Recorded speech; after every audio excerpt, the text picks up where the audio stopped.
നമസ്കാരം. നിങ്ങൾ ഏറ്റവും കൂടുതൽ സ്നേഹിക്കുന്ന ഒരാൾ നിങ്ങളുടെ മുന്നിൽ നിൽക്കുന്നു.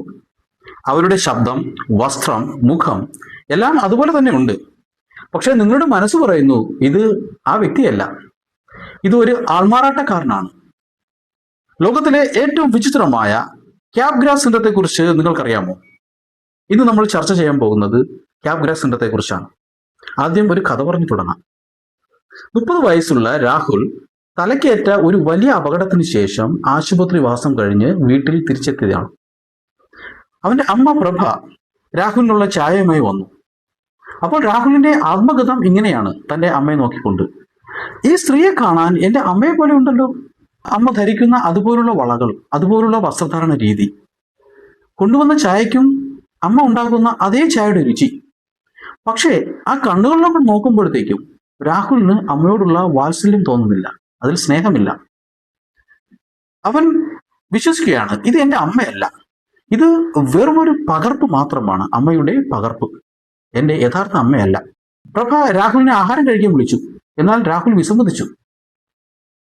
തുടർന്ന് രാഹുൽ വാതിലിന് പിന്നിൽ ഒളിച്ചു നിന്നുകൊണ്ട് പ്രഭയെ സസൂക്ഷ്മം നിരീക്ഷിച്ചുകൊണ്ടിരുന്നു. എന്നതിന് ശേഷം രാഹുൽ തന്റെ പെങ്ങളായ രശ്മിയെ ഫോൺ വിളിച്ച് പറഞ്ഞു: രശ്മി, നീ വേഗം പോലീസിനെ കൂട്ടി ഇവിടെ വരണം. ഏതോ ഒരു അജ്ഞാത സ്ത്രീ നമ്മുടെ അമ്മയുടെ വേഷം കെട്ടി ഇവിടെ നിൽക്കുന്നുണ്ട്. ആ സ്ത്രീ നമ്മുടെ അമ്മയെ എവിടെയോ ഒളിപ്പിച്ചു വെച്ചിരിക്കുകയാണ്. ഇത് കേട്ട് രശ്മി കരഞ്ഞുകൊണ്ട് പറഞ്ഞു: രാഹുൽ, അത് നമ്മുടെ അമ്മ തന്നെയാണ്. എന്നാൽ ഇതൊന്നും രാഹുലിന് വിശ്വസിക്കുവാനോ മനസ്സിലാക്കുവാനോ കഴിഞ്ഞിരുന്നില്ല. അവന് ഭയമാണ്. അവന്റെ ലോകത്ത് ഒരു അപരിചിതയായ ഒരു സ്ത്രീയുടെ കൂടെ ഒരേ വീട്ടിൽ കഴിയേണ്ടി വരുന്ന ഭീതി. ആ ഒരു അവസ്ഥയിലാണ് രാഹുൽ ഇപ്പോൾ. സുഹൃത്തുക്കളെ, ഒന്ന് സങ്കല്പിച്ചു നോക്കൂ. നിങ്ങളുടെ വീട്ടിൽ നിങ്ങളുടെ കൂടെയുള്ള പ്രിയപ്പെട്ട ആൾ, അത് നിങ്ങളുടെ അമ്മയോ അച്ഛനോ പങ്കാളിയോ ആകാം. അവർക്ക് പകരം മറ്റാരോ ഒരാൾ വേഷം മാറി വന്നതാണെന്ന് നിങ്ങൾക്ക് തോന്നിയാൽ എങ്ങനെയിരിക്കും? കാണാൻ ഒരേപോലെ ഇരിക്കും, ശബ്ദം ഒന്ന് തന്നെയാകും. പക്ഷേ അവർ നിങ്ങളുടെ പ്രിയപ്പെട്ട ആളല്ല, പകരം ഒരു ഇമ്പോസ്റ്റർ അല്ലെങ്കിൽ ഒരു അപരൻ ആണെന്നാണ് നിങ്ങളുടെ അടിയുറച്ച വിശ്വാസം. കേൾക്കുമ്പോൾ ഒരു ഹൊറർ സിനിമയിലെ ഒരു കഥ പോലെ തോന്നാം, അല്ലേ? പക്ഷേ മനഃശാസ്ത്രത്തില് ഇതിനെ വിളിക്കുന്ന ഒരു പേരാണ് ക്യാപ്ഗ്രാസ് ഡെലൂഷൻ അല്ലെങ്കിൽ ക്യാപ്ഗ്രാസ് സിൻഡ്രോം. എന്താണ് ഈ അവസ്ഥയിൽ സംഭവിക്കുന്നത്? നമുക്ക് നോക്കാം. ഇത് കൂടുതലും സ്കിസോഫ്രീനിയ എന്ന സങ്കീർണമായ മാനസിക രോഗാവസ്ഥ ബാധിച്ചവരിലോ അല്ലെങ്കിൽ തലച്ചോറിന് പരിക്കേറ്റവരിലോ ആണ് ഇത് പ്രധാനമായും കാണപ്പെടുന്നത്. ഇവർക്ക് തന്റെ മുന്നിൽ നിൽക്കുന്ന ആളെ തിരിച്ചറിയാൻ സാധിക്കും. ഇത് എന്റെ അമ്മയെ പോലെ അല്ലെങ്കിൽ മകളെ പോലെ അല്ലെങ്കിൽ ഭാര്യയെ പോലെയുണ്ട് എന്ന് പറയും. പക്ഷെ മനസ്സുകൊണ്ട് അവർക്ക് ആ ബന്ധം അനുഭവിക്കാൻ കഴിയില്ല. അതുകൊണ്ട് തന്നെ ഏതോ ഒരു അജ്ഞാത വ്യക്തി വേഷം മാറി വന്നതാണെന്നോ അല്ലെങ്കിൽ ഒരു ഏലിയൻ എന്നൊക്കെ ഇവർ വിശ്വസിക്കാൻ തുടങ്ങും. ഈ ക്യാപ്ഗ്രാസ് അവസ്ഥ ബാധിച്ചവർക്ക് ലോകം മുഴുവൻ ഒരു ചതിയായി തോന്നും. ചിലപ്പോഴെല്ലാം ഇവർ അക്രമാസക്തരും ആകാറുണ്ട്. നമുക്ക് ഇനി ഈ അവസ്ഥയ്ക്ക് പിന്നിലെ സൈക്കോളജിയും ന്യൂറോ സയൻസും എന്തൊക്കെയാണെന്ന് നോക്കാം. സാധാരണയായി നമ്മൾ നമ്മുടെ പ്രിയപ്പെട്ടവരെ തിരിച്ചറിയുന്നതിലേക്ക് 2 പ്രധാനപ്പെട്ട കാര്യങ്ങളാണ് നടക്കുന്നത്. ഒന്നാമത്തേത് ആ വ്യക്തിയെ തിരിച്ചറിയുന്നു. ഇത് ഒരു വിഷ്വൽ എക്സ്പീരിയൻസ് ആണ്. രണ്ടാമത്തേത് ആ വ്യക്തിയുമായി ബന്ധപ്പെട്ട നമ്മുടെ മനസ്സിൽ ഉണ്ടാകുന്ന വൈകാരികമായിട്ടുള്ള തോന്നലുകൾ, അതായത് സ്നേഹം അല്ലെങ്കിൽ ആ ഒരു ഊഷ്മളത എന്ന വികാരം. ഇത് രണ്ടും കൂടി ചേരുമ്പോഴാണ് എൻ്റെ പ്രിയപ്പെട്ട അമ്മ അല്ലെങ്കിൽ എൻ്റെ പ്രിയപ്പെട്ട അച്ഛൻ അല്ലെങ്കിൽ എൻ്റെ പ്രിയപ്പെട്ട ഭാര്യ, പ്രിയമുള്ള മക്കൾ എന്ന ഒരു കാഴ്ച അനുഭവം അല്ലെങ്കിൽ ആ ഒരു പെർസെപ്ഷൻ അല്ലെങ്കിൽ ആ ഒരു ബോധം നമ്മളിൽ ഉണ്ടാകുന്നത്. അതായത് തലച്ചോറിലെ മുഖങ്ങൾ തിരിച്ചറിയുന്ന ഭാഗവും വിഷ്വൽ റെക്കഗ്നിഷൻ ഏരിയ, വികാരങ്ങൾ കൈകാര്യം ചെയ്യുന്ന ഭാഗം, അതായത് ഇമോഷണൽ റെസ്പോൺസ് ഹാൻഡിൽ ചെയ്യുന്ന ബ്രെയിനിന്റെ ഏരിയ, ഇവ തമ്മിലുള്ള ഒരുമിച്ചുള്ള സമ്മേളനം കൊണ്ടാണ് ഇത് സാധ്യമാകുന്നത്. എന്നാൽ ക്യാപ്ഗ്രാസ് സിൻഡ്രോം എന്ന അവസ്ഥയിൽ നമ്മുടെ തലച്ചോറിലെ മുഖങ്ങൾ തിരിച്ചറിയുന്ന ഭാഗവും അല്ലെങ്കിൽ വിഷ്വൽ റെക്കഗ്നിഷൻ ഏരിയയും അതുപോലെ വികാരങ്ങൾ കൈകാര്യം ചെയ്യുന്ന ഭാഗവും തമ്മിലുള്ള ബന്ധം മുറിഞ്ഞു പോകുന്നു. ആ ഒരു ന്യൂറൽ സർക്യൂട്ട് ബ്രേക്ക് ആയി പോകുന്നു. അപ്പോഴാണ് ഈ ക്യാപ്ഗ്രാസ് സിൻഡ്രോം എന്ന അവസ്ഥ ഉണ്ടാകുന്നത്. നമ്മുടെ തലച്ചോറിൽ ഒരാളെ തിരിച്ചറിയാൻ 2 പ്രധാന ഭാഗങ്ങൾ ഒരേ സമയം പ്രവർത്തിക്കേണ്ടതുണ്ട്. അതിലൊന്നാമത്തേതാണ് വെൻട്രൽ സ്ട്രീം എന്ന് പറയുന്നത്. ഇത് തലച്ചോറിന്റെ പുറകുവശത്തുള്ള വിഷ്വൽ കോർട്ടക്സിൽ നിന്ന് തുടങ്ങുന്നു. ഒരാളുടെ മുഖം, രൂപം എന്നിവ തിരിച്ചറിയാൻ ഇത് സഹായിക്കുന്നു. ക്യാപ്ഗ്രാസ് ബാധിച്ചവർക്ക് ഈ ഭാഗം കൃത്യമായി പ്രവർത്തിക്കുന്നത് കൊണ്ട് അവർക്ക് ആ മുഖം കണ്ടാൽ മനസ്സിലാകാം, എൻ്റെ അച്ഛനോ അമ്മയോ പോലുണ്ട് എന്നുള്ള മുഖം അവർക്ക് മനസ്സിലാക്കാൻ പറ്റും. ഇതുപോലെ മറ്റൊരു ഭാഗമാണ് നമ്മുടെ ലിംബിക് സിസ്റ്റം. ഇത് തലച്ചോറിലെ വൈകാരികമായ കേന്ദ്രമാണ്, ഇമോഷണൽ സെന്റർ. ഇതിലെ അമിഗ്ഡാല എന്ന് പറയുന്ന ഭാഗം നാം ഒരാളെ കാണുമ്പോൾ അവരുമായി ബന്ധപ്പെട്ടിട്ടുള്ള സ്നേഹം, സന്തോഷം തുടങ്ങിയ വികാരങ്ങൾ ഉണ്ടാകുന്നത് ഈ അമിഗ്ഡാലയുടെ ആക്ടിവേഷൻ കൊണ്ടാണ്.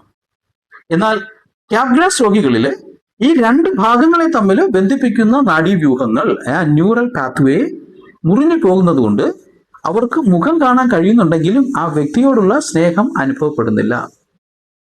തലച്ചോറിലെ വലത് ഹെമിസ്ഫിയറിലെ, നമ്മുടെ റൈറ്റ് ഹെമിസ്ഫിയറിലെ തകരാർ മൂലം ക്യാപ്ഗ്രാസ് സിൻഡ്രത്തിന് കാരണമാകാറുണ്ട്. തലച്ചോറിലെ വലത് ഭാഗമാണ് സാധാരണയായി മുഖങ്ങൾ തിരിച്ചറിയുന്നതിനും വൈകാരികമായ കാര്യങ്ങൾ കൈകാര്യം ചെയ്യുന്നതിനും കൂടുതൽ സഹായിക്കുന്നത്.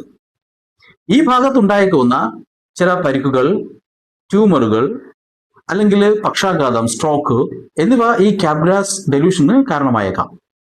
മറ്റൊരു കാരണമാണ് ഡിമെൻഷ്യ. പ്രായമായവരിൽ മറവി രോഗം കൂടി വരുമ്പോൾ അവരുടെ തലച്ചോറിലെ കോശങ്ങൾ നശിക്കുന്നത് മൂലം ഈ ഒരു അവസ്ഥ വരാം. അൽഷിമേഴ്സ് രോഗികളിൽ സാധാരണയായി 15% അല്ലെങ്കിൽ 15% വരെ അൽഷിമേഴ്സ് രോഗികളിൽ ഇത്തരം മിഥ്യാധാരണകൾ കാണപ്പെടാറുണ്ട്.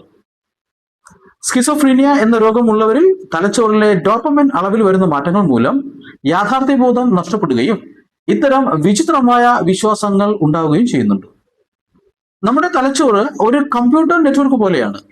ഒരാളെ കാണുമ്പോൾ അവന്റെ ഡാറ്റാബേസിൽ നിന്നും ആ മുഖം തിരിച്ചറിയുന്ന ഒരു സെർവറും, ഇതിനെ ടെമ്പോറൽ ലോബുമായിട്ട് നമുക്ക് താരതമ്യം ചെയ്യാം, ആ ആളോടുള്ള സ്നേഹം തിരിച്ചറിയുന്ന മറ്റൊരു സെർവറും, അതായത് ലിംബിക് സിസ്റ്റം, ഇവ രണ്ടും ഉണ്ടല്ലോ. ഇവ രണ്ടും തമ്മിലുള്ള കേബിൾ മുറിഞ്ഞു പോയാൽ എന്ത് സംഭവിക്കും? ഈ രണ്ട് സെർവറുകൾ തമ്മിലുള്ള, അതാണ് ക്യാപ്ഗ്രാസ് സിൻഡ്രം. മറ്റൊരു ഭാഷയിൽ പറഞ്ഞാൽ, നിങ്ങളുടെ കണ്ണ് പറയുന്നു അത് നിങ്ങളുടെ അമ്മയാണെന്ന്, പക്ഷേ നിങ്ങളുടെ മനസ്സ് പറയുന്നു അതിന് സ്നേഹമില്ല എന്ന്.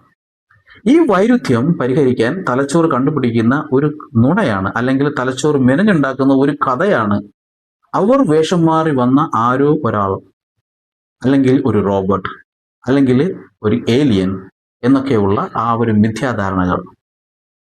എന്തുകൊണ്ടാണ് ഇവർ അക്രമാസക്തരാകുന്നത് എന്ന് നമുക്ക് നോക്കാം. ഒന്നാമത്തേത് ഭയമാണ്.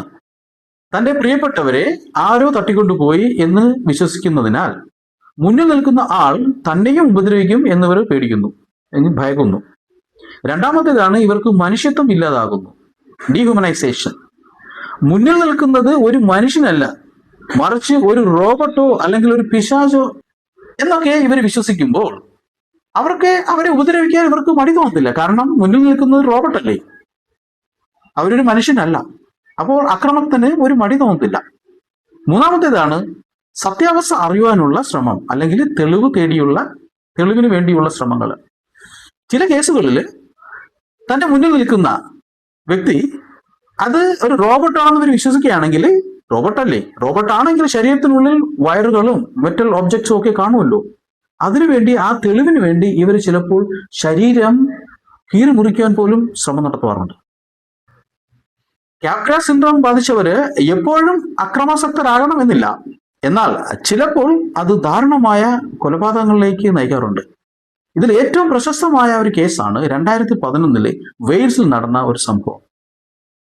ഡാനിയൽ മെയിൽ വാർഗിൻ എന്ന യുവാവ് തന്റെ പിതാവായ ഡെന്നിസിനെ കുറിച്ച് ഒരു വിചിത്രമായ വിശ്വാസത്തിൽ എത്തിച്ചേർന്നു. തന്റെ വീട്ടിൽ താമസിക്കുന്നത് തന്റെ യഥാർത്ഥ അച്ഛനല്ലെന്നും അച്ഛനെ ആരോ തട്ടിക്കൊണ്ടുപോയി എന്നതിന് ശേഷം അച്ഛന് പകരം വേഷം മാറി വന്ന ഒരു ഇമ്പോസ്റ്റർ ആണ് ഇവിടെ നിൽക്കുന്നത് എന്നാണ് ഡാനിയൽ വിശ്വസിച്ചത്. ഒരുതരം ഡെലൂഷൻ. ഡാനിയൽ അടിയുറച്ച് വിശ്വസിക്കുകയാണ്. അത് ഖണ്ഡിക്കുന്നതിന് അപ്പുറമുള്ള ശക്തമായ രീതിയിൽ ഡാനിയൽ അങ്ങനെ വിശ്വസിക്കുകയാണ്. ഒരു ദിവസം ഈ വിഭ്രാന്തി അതിന്റെ അങ്ങേ തലത്തിലോട്ടെത്തി. തന്റെ അച്ഛന്റെ രൂപത്തിലുള്ള ആ ഒരു അവിചാരിതനെ നശിപ്പിക്കണം എന്ന ലക്ഷ്യത്തോടെ ഡാനിയൽ സ്വന്തം പിതാവിനെ ക്രൂരമായി ആക്രമിച്ചു. മസ്തിഷ്കത്തിന് സ്നേഹബന്ധം തിരിച്ചറിയാൻ കഴിയാത്തതിനാൽ താൻ ഉപദ്രവിക്കുന്നത് സ്വന്തം അച്ഛനെയാണെന്നുള്ള ബോധം ഡാനിയൽ ഉണ്ടായിരുന്നില്ല. ഈ ആക്രമണത്തിൽ പിതാവായ ഡെന്നിസ് കൊല്ലപ്പെട്ടു. കോടതിയിൽ ഈ കേസ് വന്നപ്പോൾ ഡാനിയലിന്റെ പാരനോയിഡ് സ്കിസോഫ്രീനിയ എന്ന അവസ്ഥയിൽ നിന്നുണ്ടായ ക്യാപ്ഗ്രാസ് സിൻഡ്രോം ആണെന്ന് കണ്ടെത്തി. ഉടൻ തന്നെ ഡാനിയലിനെ ജയിലിലേക്ക് അയക്കുന്നതിന് പകരം മാനസികാരോഗ്യ കേന്ദ്രത്തിൽ ചികിത്സയ്ക്ക് അയക്കുകയാണ് ഉണ്ടായത്. അത് അവന്റെ രോഗാവസ്ഥയിൽ നിന്നുണ്ടായതാണ്. ആ രോഗാവസ്ഥ പൂർണ്ണമായും ബയോളജിക്കൽ ഫാക്ടേഴ്സ് കൊണ്ടാണ്. അത് ഡാനിയലിന്റെ ചോയ്സ് അല്ല. സുഹൃത്തുക്കളെ, ക്യാപ്ഗ്രാസ് ഡെലൂഷൻ അല്ലെങ്കിൽ ക്യാപ്ഗ്രാസ് സിൻഡ്രോം എന്നത് ഒരു ഹൊറർ സിനിമയിലെ കഥയല്ല, മറിച്ച് നമ്മുടെ തലച്ചോറിലെ വിഷ്വൽ സിസ്റ്റവും ഇമോഷണൽ സിസ്റ്റവും തമ്മിലുള്ള ആഴത്തിലുള്ള ഒരു തകരാറാണ്. നാം സ്നേഹിക്കുന്നവരുടെ മുഖം കാണുമ്പോൾ ആ സ്നേഹം അനുഭവിക്കാൻ കഴിയാതെ വരുന്നത് എത്രത്തോളം വേദനാജനകമായിരിക്കും. ഒന്ന് ചിന്തിച്ചു നോക്കൂ. ഇത്തരം അവസ്ഥകൾ അനുഭവിക്കുന്നവരെ പേടിപ്പിക്കുകയോ ഒറ്റപ്പെടുത്തുകയോ ചെയ്യരുത്. അവർക്ക് ശാസ്ത്രീയമായ ചികിത്സയിലൂടെ കൃത്യമായ മരുന്നുകളിലൂടെയും അവരെ നമുക്ക് സാധാരണ ജീവിതത്തിലേക്ക് മടക്കിക്കൊണ്ടുവരാൻ സാധിക്കും. നിങ്ങളുടെ ചുറ്റിലും അസാധാരണമായ പെരുമാറ്റങ്ങൾ ആരെങ്കിലും ഇതുപോലെ കാണിക്കുന്നുണ്ടെങ്കിൽ അവരെ ഒരു പ്രൊഫഷണൽ സൈക്കാട്രിസ്റ്റിന്റെ മുന്നിൽ കൊണ്ടെത്തിക്കുവാൻ മടിക്കരുത്. ഈ വീഡിയോ നിങ്ങൾക്ക് പുതിയൊരു അറിവ് നൽകിയെന്ന് വിശ്വസിക്കുന്നു. ഇതുപോലെയുള്ള സൈക്കോളജിക്കൽ കാര്യങ്ങളെക്കുറിച്ച് കൂടുതൽ അറിയുവാൻ താല്പര്യമുണ്ടെങ്കിൽ താഴെ കമന്റ് ചെയ്യുക. ലൈക്ക് ചെയ്യുവാനും ഷെയർ ചെയ്യാനും മറക്കരുത്. അടുത്ത ഒരു വീഡിയോയിൽ കാണുന്നതുവരെ എല്ലാവർക്കും ശുഭദിന ആശംസകൾ. Thank you.